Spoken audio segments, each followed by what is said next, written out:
சக்தி Bala matrimony channel சார்பாக அனைவருக்கும் வணக்கம். உங்கள் மன வாழ்க்கை மகிழ்ச்சியாக மாற்றிட எங்கள் சேனல் சார்பாக வாழ்த்துக்களை தெரிவித்துக் கொள்கிறோம். நம்ம சேனலில் வரக்கூடிய வரன் விவரங்கள் முற்றிலும் இலவசமானவையே. இது பெண் வீட்டாரின் முழுமன சம்மதத்தோடு தான் பதிவிடுகிறோம். இதில் மணமகள் புகைப்படமானது அவர்களின் பிரைவசி காரணமாகவே மறைக்கப்பட்டுள்ளது. இப்போ தான் நம்ம சேனலை ஃபஸ்ட் டைம் பார்க்குறவங்களா இருந்தால் சப்ஸ்கிரைப் பண்ணுங்கள், லைக் அண்ட் ஷேர் பண்ணுங்கள். உங்களுடைய கருத்துக்கள் எதுவாக இருந்தாலும் மறக்காமல் கமெண்ட் பண்ணுங்கள். இச்சேவை முழுக்க இலவசமானவையே. சரி வாங்க, இன்றைக்கி இருக்கக்கூடிய சில வரன் விவரங்களை பற்றி பார்க்கலாம். மணமகள் பேர் பார்த்தீங்கன்னா ஆனந்தி, வயது 43 வயது ஆகுது. இவங்களோட ஜாதின்னு பார்த்தீங்கன்னா இந்து சமுதாயத்தில் உடையார் உட்பிரிவை சேர்ந்தவங்கன்னு சொல்லியிருக்கிறாங்க. இவங்களுடைய ராசின்னு பார்த்தீங்கன்னா துலாம் ராசி, விசாக நட்சத்திரத்தை சேர்ந்தவங்கன்னு சொல்லியிருக்கிறாங்க. இவங்களுடைய கல்வி தகுதின்னு பார்த்தீங்கன்னா எம்ஏ வரையும் படிச்சிருக்கிறதாகவும் சொல்லியிருக்காங்க. இவங்களுடைய வேலைன்னு பார்த்தீங்கன்னா எக்ஸ்போர்ட் பிஸ்னஸ் பண்ணிகிட்டு இருக்கிறதுக்காகவும் சொல்லியிருக்காங்க. இவங்களுடைய மாதம் வருமானம் நல்ல ஒரு வருமானம் வரதாகவும் சொல்லியிருக்கிறாங்க. இவங்களுடைய திருமண நிலைன்னு பார்த்தீங்கன்னா 2ஆம் மனம் தான் அந்த சம்மந்தம் தெரிவிச்சிருக்காங்க. எங்களோட முதல் திருமணத்தில் கணவர் கூட வாழ பிடிக்காத சில கருத்து வேறு காரணமாக கணவரை பிரிந்திருந்தாகவும் சொல்லியிருக்காங்க. இவங்க ஹஸ்பண்டுக்கு வந்து குடிப்பழக்கம் அதிகமாக இருக்கிறதால வேறு ஒரு பொண்ணோட தொடர்பு இருக்கிறத தெரிஞ்சுக்கிட்டு சட்ட ரீதியாக டிவோர்ஸ் வாங்கிடுதாகவும் சொல்லியிருக்காங்க. தனக்கு 2ஆம் மனம் தரவங்க வந்து எந்த ஒரு குடிப்பழக்கமும் இல்லாத, எந்த ஒரு கெட்ட பழக்கமும் இல்லாத சிறந்த மணமகள் தான் தேவைன்னு சொல்லியிருக்காங்க. தன்னை போலவே படித்து ஒரு டிகிரி படித்து முடிச்சிட்டு இருக்கிற மாப்பிள்ளையே தான் இருக்கணும், அவங்களும் சட்ட ரீதியாக டிவோர்ஸ் வாங்கி இருக்கணும் அப்படின்ற சிறந்த மணமகள் தான் வேணும் அப்படின்ட்டு எதிர்பார்ப்போடு இருக்கிறதா சொல்லியிருக்காங்க. ஏழையாக இருந்துட்டாலும் பரவாயில்ல, எந்த ஏஜ் இருந்தாலும் பரவாயில்ல, அதை பற்றி பிரச்சனை இல்லை. ஆனால் எந்த ஒரு குடிப்பழக்கமும் இல்லாத எந்த ஒரு கெட்ட பழக்கமும் இல்லாத சிறந்த மணமகன் தான் தேவைன்னு சொல்லியிருக்காங்க. இவங்களுடைய வீடு வசதின்னு பார்த்தீங்கன்னா அடுக்குமாடி கட்டடம்லாம் இருக்கிறதா சொல்லியிருக்காங்க. இவங்களுக்கு வீடு வந்து 2 வீடு இருக்கிறதாகவும் சொல்லியிருக்காங்க. இவங்களுக்கு நகைன்னு பார்த்தீங்கன்னா ஒரு 80-90 சவரன் நகை இருக்கிறதாகவும் சொல்லியிருக்காங்க. இவங்களுக்கு காடுன்னு பார்த்தீங்கன்னா ஒரு 15 ஏக்கர் காடு இருக்கிறதாகவும் சொல்லியிருக்கிறாங்க. வீட்டோட மாப்பிள்ளையாக வந்துட்டால் போதும் அப்படின்ட்டு சில எதிர்பார்ப்போடு இருக்கிறதா சொல்லியிருக்காங்க.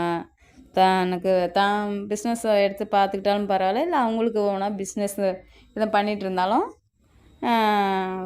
ஃபினான்ஸ் மூலிமா எதுவும் ஹெல்ப் பண்ணாலும் பண்ணி தரதாகவும் சொல்லியிருக்காங்க.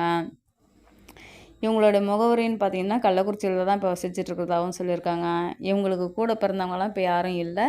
இவங்களுக்கு வந்து ஒரே ஒரு பொண்ணு இருந்து மேரேஜ் பண்ணி கொடுத்துறதாகவும் சொல்லியிருக்காங்க.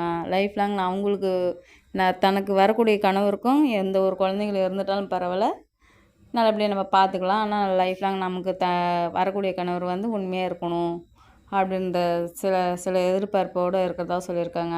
இந்த மணமகளை உங்களுக்கு பிடிச்சிருந்துச்சின்னா இந்த ஸ்க்ரீனில் தெரிகிற இந்த மின்னஞ்சல் முகவரிக்கு உங்களுக்கு டீட்டெயில்ஸ் எல்லாம் அனுப்பிச்சிட்டிங்கன்னா ஆஃபீஸில் அவங்களே உங்களுக்கு தொடர்பு கொள்வாங்க. அடுத்த மணமகளுடைய பேர் பார்த்திங்கன்னா கற்பகம், வயது 40 வயது ஆகுது. இவங்களோட ஜாதின்னு பார்த்திங்கன்னா இந்து சமுதாயத்தில் ரெட்டியார் ஒரு பிரிவை சேர்ந்தவங்க சொல்லியிருக்கிறாங்க. இவங்களுடைய ராசின்னு பார்த்திங்கன்னா மிதுன ராசி, புனர்பூசம் நட்சத்திரத்தை சேர்ந்தவங்கன்னு சொல்லியிருக்கிறாங்க. இவங்களுடைய கல்வி தகுதி பார்த்திங்கன்னா எம்ஏ வரும் படிச்சுட்டு ஒரு சாஃப்ட்வேர் கம்பெனியில் ஒர்க் பண்ணிகிட்டு இருக்கதா சொல்லியிருக்காங்க. இவங்களுடைய மாத வருமானம் பார்த்திங்கன்னா 1 லட்ச ரூபாய்க்கு மேலே வருமானம் வரதாகவும் சொல்லியிருக்காங்க.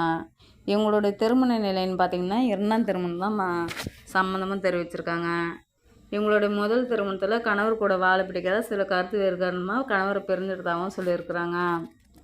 சட்ட ரீதியாக டிவோர்ஸ் வாங்கிடுதாகவும் சொல்லியிருக்காங்க. தனக்கு வரக்கூடிய கணவரும் மேரேஜ் பண்ணி ஏதோ டிவோர்ஸ் வாங்கியிருந்தாலும் பரவாயில்ல அப்படின்ட்டு வாங்கியிருக்கணும். தனக்கு எதுவும் குழந்தைங்களெல்லாம் இருக்கக்கூடாதுன்னு கண்டிஷனாகவும் சொல்லியிருக்கிறாங்க. இவங்களுக்கும் எதுவும் குழந்தைங்களெல்லாம் இல்லைன்னு சொல்லியிருக்காங்க. இப்போ லைஃப் லாங் இப்படி தனிமையிலே இருக்க முடியாது அப்படின்ட்டு தனக்கு மறுமணம் செஞ்சுக்க சம்மதம் அப்படின்னு சொல்லி வீட்டில் சொல்லி அப்பா அம்மா கண்டிஷன் ரொம்ப போட்டதால் மறு திருமணத்துக்கு சம்மந்தமாக தெரிவிச்சிருக்காங்க.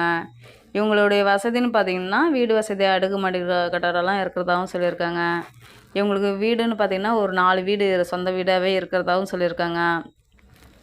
ஃப்ளாட்டு லேண்டும் இங்கே வாங்கி நிறைய போட்டிருக்கிறதாகவும் சொல்லியிருக்காங்க. இவங்களுக்கு சொத்துக்கெல்லாம் பஞ்சமே இல்லைன்னு சொல்லியிருக்காங்க. பணத்துக்கு நகைக்கெல்லாம் பஞ்சமே இல்லை அப்படின்ட்டு 100 பவுனுக்கு மேலே நகையும் இருக்கிறதாகவும் சொல்லியிருக்காங்க. கோடிக்கணக்கில் பணமும் இருக்கிறதாகவும் சொல்லியிருக்காங்க. தனக்கு வரக்கூடிய கணவரும் வீட்டோட மாப்பிள்ளையாக வந்துட்டால் போதும், மாப்பிள்ளைக்கும் சொந்தமாக பிஸ்னஸ் ஸ்டார்ட் பண்ணி தரதா சொல்லியிருக்காங்க. தனக்கு வரக்கூடிய கணவருக்கும் இந்த மணமகள் வந்துட்டு தனக்கு வரக்கூடிய கணவருக்கும் நல்லா டிகிரி படித்து முடித்த மாப்பிள்ளை தான் தேவை அப்படின்னு சொல்லியிருக்காங்க. இந்த மணமகளுடைய முகவரின்னு பார்த்தீங்கன்னா வேலூரில் தான் இப்போ வசிச்சுட்டு இருக்கிறதாகவும் சொல்லியிருக்காங்க. இந்த மணமகளை உங்களுக்கு பிடிச்சிருந்துச்சின்னா இந்த ஸ்க்ரீனில் தெரிகிற இந்த மின்னஞ்சல் முகவரிக்கு உங்களுடைய டீட்டெயில்ஸ் எல்லாம் அனுப்பிச்சிட்டிங்கன்னா ஆஃபீஸில் அவங்களே உங்களுக்கு தொடர்பு கொள்வாங்க.